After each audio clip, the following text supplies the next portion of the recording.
مساكم الله بالخير. هذا الموضوع حاليا يثير اللغط السياسي ما بين الأوساط الداخلية والخارجية في الكويت والشقيق العراق.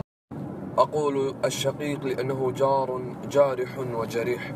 جارح جرح وتعدى وظلم في عام 90، وجريح بما يعانيه من أزمات ونكبات لم تهدأ على مر السنين. راح أوضح لكم في هذا السناب لماذا هو شقيق. راح أبدأ لكم من خلال هذه الأحداث التاريخية ومن أيام الدولة العثمانية في عام 1913 ميلادية. تمت المطالبة باستغلال الكويت وترسيم الحدود ما بين الكويت وأراضي العثمانيين في العراق. طلب منهم بترسيم الحدود التي هي كانت معلومة مسبقا عند القاصي والداني أن هذه الحدود هي تابعة للكويت. ردت الحكومة البريطانية بالموافقة، مع العلم أنه كان هناك اتفاق مسبق ما بين الشيخ أحمد الجابر ونوري سعيد رئيس الوزراء العراقي، الجار الذي غزا كويتنا الغالية في عام 90. وبعد تحريرها شكل مجلس الأمن لجنة لترسيم الحدود مرة أخرى في عام 91. في عام 1993 صدر قرار مجلس الأمن بترسيم الحدود، وصادق العراق على ذلك في عام 94. خور عبد الله، وهو جزء من المياه الإقليمية الكويتية له امتداد في المياه الإقليمية العراقية. تم توقيع هذه اتفاقية خور عبد الله في عام 2012 تحديدا في 29/4 في بغداد تم توقيعها.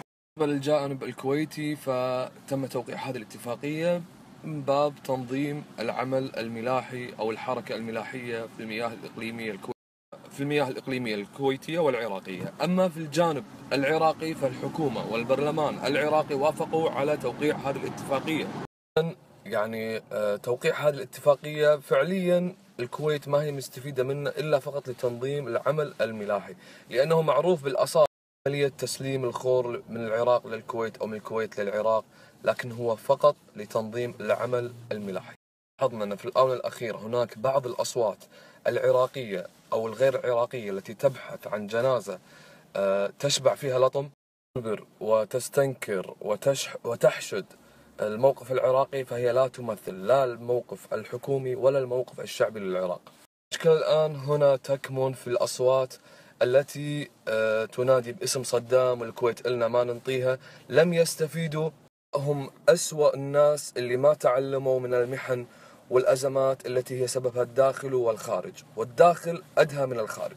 دليل أيها الشعب العراقي العظيم أنكم لم تستنكروا لما استولت إيران على حقل الفك النفطي، وهو من أكبر الحقول لديكم. على حقل نقول كافي، لكن الأدهى من ذلك هو عقود الشراكة والمحاصصة اللي شاركتوا غيركم في ثروات العراق وضيعتوها. كشعب كويتي يا شعب العراق سالمناكم وعاهدناكم بل وبرأناكم من الغزو اللي صار علينا انه هو غزو صدامي، لكن انتم مصرين ان تؤكدوا لنا بان الغزو اللي كان علينا هو غزو عراقي وليس صدامي. اسلم من الكويت اللي تحملت اساءاتكم وانتهاكاتكم، ومع ذلك شاركناكم في تعمير العراق وتبادلنا السلام معكم.